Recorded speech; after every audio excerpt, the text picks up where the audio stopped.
Hello everyone, welcome back to my channel. कैसे हो आप सब? आई होप आप सब ठीक ठाक होंगे। तो सुबह के 9 बज चुके हैं और मैं यहाँ पर बेड ठीक करने आ गई हूँ रूम में। तो झाड़ू पोछा हो गया, अनीता करके सुबह ही चली जाती है वो 9 बजे तक, और अभी गई है, इसलिए मैं अब लगी हूँ डस्टिंग करने के लिए। तो सबसे पहले मैं बेड शीट झाड़ कर बिछा दूँगी। और ये बेड शीट सिर्फ 3 या 4 दिन चलती है लास्ट ना। बच्चे इतना गंदा कर देते हैं ना, बहुत ज़्यादा। और देखती हूँ मैं इसको कल चेंज करूँगी या परसों, क्योंकि कल ही मैंने इसको बिछाया था और 2 दिन में ही ऐसी गंदी सी दिखने लग जाती है, अच्छी नहीं लगती है बिल्कुल भी। तो और किचन के जितने भी काम थे सारे हो गए हैं, सिर्फ मुझे दोपहर में रोटी बनानी है और कुछ नहीं करना है। आज कुछ गेस्ट भी आने वाले हैं तो उनके लिए भी खाना बनेगा दोपहर का। तो अब तो मैंने आलू की सब्ज़ी बनाई थी, जो कि लंच में पैक करके दे दिया। कुछ थोड़ी सी बची हुई है और दोपहर में दाल बना लूँगी, तो बस उनके लिए भी हो जाएगा। और कुछ सब्ज़ी भी नहीं थी, सब्ज़ी भी लेके आनी है। इस वाले रूम की तो बेड शीट झाड़ कर बिछा दी है। अब जाऊंगी इसके बाद मैं दूसरे वाले रूम में, और डस्टिंग इस रूम की मैं बाद में करूँगी। तो आ गई हूँ मैं दूसरे रूम में। यहाँ पर मैंने कुछ कपड़े रखे थे जो मैं रात को लेकर आई थी ऊपर से। तो ये किचन के कपड़े हैं थोड़े से, वो भी मैं हाथ से धोकर सुखा दिए थे। तो इनको मैं इस बास्केट में फ़ोल्ड करके रख दूँगी। और इस रूम की मुझे अच्छे से डीप क्लीनिंग करनी है, लेकिन गर्मी बहुत ज़्यादा है तो इस वजह से मन भी नहीं कर रहा है। किचन की भी करनी है मुझे, इस वाले रूम की भी करनी है। तो चलिए सबसे पहले विंडो को साफ़ कर लेते हैं अच्छे से, और उसके बाद मैं बेड को भी झाड़ कर अच्छे से बिछा लूँगी। बेड शीट मुझे चेंज करनी है, तो दूसरी बेड शीट मैं निकाल कर दूसरी बिछाऊँगी, क्योंकि इस पर धूल मिट्टी बहुत ज़्यादा हो गई है। इसमें वैसे कोई लेटता बैठता नहीं है रूम में, ये ऐसे ही बस पड़ा रहता है खाली।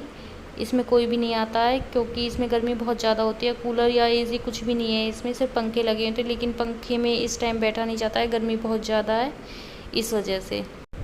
तो इस बेड में मुझे कुछ सामान भी रखना था, तो वो भी मैंने रख दिया है। और उसकी मैंने क्लिप नहीं बनाई थी, क्योंकि बफ़े आया था, वो बंद करके चला गया था, पता नहीं क्यों, किस लिए आया था। वो रूम में मुझे कुछ बताने आया था और उसने ये वीडियो ही बंद कर दी थी, तो वो नहीं बन पाई वीडियो। तो यहाँ पर मैंने बेड को अच्छे से झाड़ लिया है, और बेडशीट भी मैंने चेंज कर दी है इस रूम की।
तो इस वाले रूम की मैंने क्लीनिंग कर दी है और डस्टिंग भी हो चुकी है। तो बस थोड़ा सा एक बार कपड़ा और मारूंगी। तो यहाँ पर मुझे काफ़ी ज़्यादा टाइम लग गया क्लीनिंग करने में, क्योंकि बहुत ज़्यादा गंदगी हो रही थी। बाहर का रूम है तो इसमें ज़्यादा धूल मिट्टी आती है, तो इस वजह से बहुत ज़्यादा गंदा भी हो जाता है। और क्लीनिंग होने के बाद आप देख सकते हो, एक बार मैं आपको दिखा देती हूँ। तो ऐसा लग रहा है इसमें कुछ सजाने का ज़्यादा सामान नहीं है, सिर्फ थोड़ा बहुत फ़ोटो फ्रेम वगैरह है, लेकिन मुझे लेकर भी आना है कुछ सामान। और ये आप बेड के ऊपर देख सकते हो, ये पेंटिंग छूट चुकी हैं 2 इसकी, नीचे गिर गई थी छूट छूट कर, तो सिर्फ एक रह गई है। तो इसके ऊपर भी मैं कुछ लेकर आऊँगी, बेड के ऊपर भी। तो अब आ गई हूँ मैं दूसरे वाले रूम में। तो इस रूम की मुझे डस्टिंग करनी थी, बेडशीट मैंने पहले ही झाड़ कर बिछा दी थी।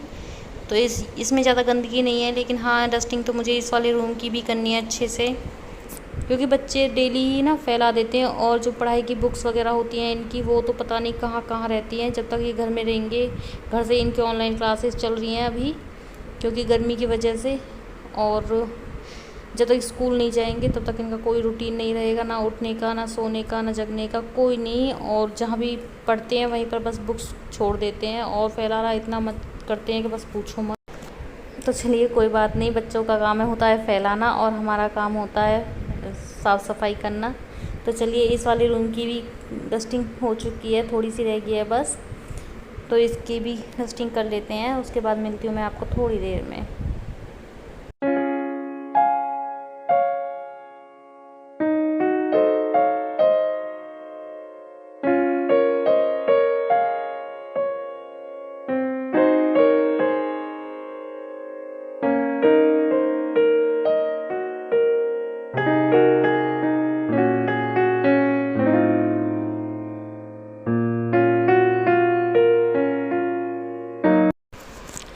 तो यहाँ पर मैं आपको सीधा शाम को मिल रही हूँ, 6 या 6:30 का टाइम है और बच्चे ऊपर खेलने गए हैं। तो यहाँ पर मैं कुछ कपड़े लेकर बैठ गई हूँ फ़ोल्ड करने के लिए, तो इनको मैं फ़ोल्ड करके कबर्ड में रख दूँगी।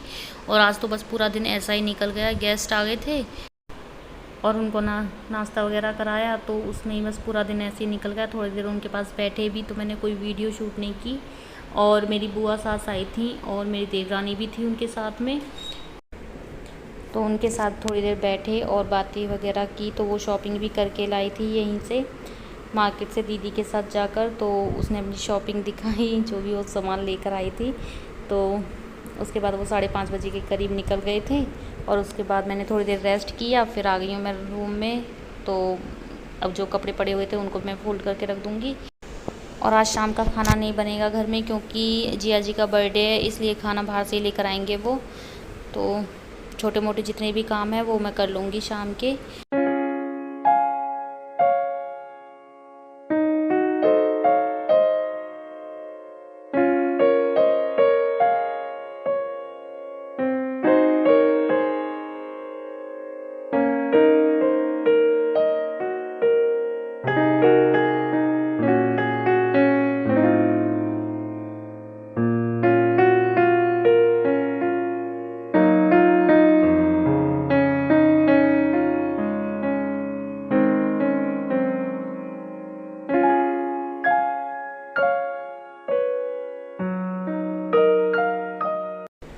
तो बच्चे भी खेल कर आ गए थे छत से और ये मनन को छोड़ के आया, वहाँ से जामुन लेकर आया है। उनके यहाँ पर जामुन का पेड़ है, तो उसके घर से जामुन लेकर आया है।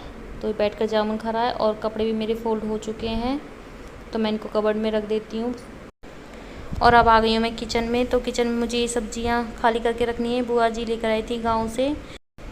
इनको मैं इस बास्केट में खाली करके रख दूँगी। तो देखती हूँ क्या क्या सब्जियाँ हैं। तो यहाँ पर कद्दू हैं 2 और उसके बाद करेले हैं। तो करेले तो काफ़ी सारे थे लेकिन कुछ ख़राब हो गए थे, पता नहीं रखे रखे पके से हो गए थे। तो यहाँ पर बेल पत्थर भी हैं 2, लेकिन बेल पत्थर मुझे बिल्कुल भी पसंद नहीं है। इसकी जो स्मेल होती है वो बहुत ही अजीब सी होती है, तो मुझे बिल्कुल पसंद नहीं है। तो यहाँ पर सब्जियाँ मैं खाली करके रख दूँगी।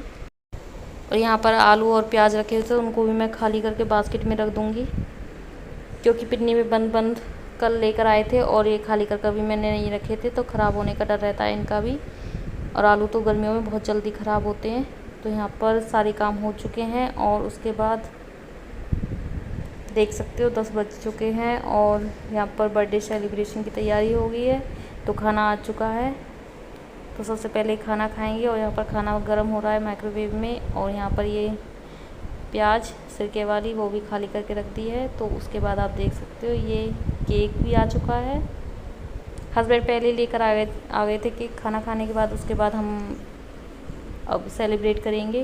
तो खाना तो खा लिया है सभी ने। यहाँ पर केक कटने की तैयारी, तो बस बच्चे ही तैयारी कर रहे हैं। ज़्यादा बड़ों को तो एक्साइटमेंट होती नहीं है, बच्चों को ही ज़्यादा एक्साइटमेंट होती है। तो देख सकते हो आप। और बच्चे अपनी तैयारी में लगे हुए हैं। तो हम यहाँ पर कुछ बातें कर रहे हैं, क्योंकि बुआ जी डॉक्टर को दिखाने आई थी। उनके बेटे का एक्सीडेंट हो गया, तो 1 साल पहले हुआ था, उसी का ट्रीटमेंट चल रहा है। तो यहाँ पर आप देख सकते हो कैंडल भी जल चुकी हैं और केक कटने की तैयारी हो चुकी है। तो पीछे हस्बैंड भी बैठे हुए हैं, ये दीदी और जिया जी बैठ गए हैं अब केक काटने के लिए। तो ये देखिए तीनों बच्चे केक कटवाएंगे। मम्मी को भी बुलाया है, मम्मी अभी आई नहीं है, दूसरे रूम में बैठी हुई हैं वो। और जब तक मम्मी आएंगी जब तक बच्चे केक भी कटवा चुके हैं। ये देखो मम्मी अभी आई नहीं है, काफ़ी देर का उन्हें बुलाया था, वो किसी काम में लगी हुई थी अपने। और यहाँ पर केक भी कट चुका है। तो चलिए वीडियो को यहीं पे एंड करते हैं, वीडियो को ज़्यादा लंबा नहीं करते हैं। तो अगर आपको वीडियो अच्छा लगा हो तो प्लीज़ चैनल को सब्सक्राइब करना, वीडियो को लाइक शेयर ज़रूर करना और मुझे कमेंट करके ज़रूर बताना। तब तक के लिए बाय बाय।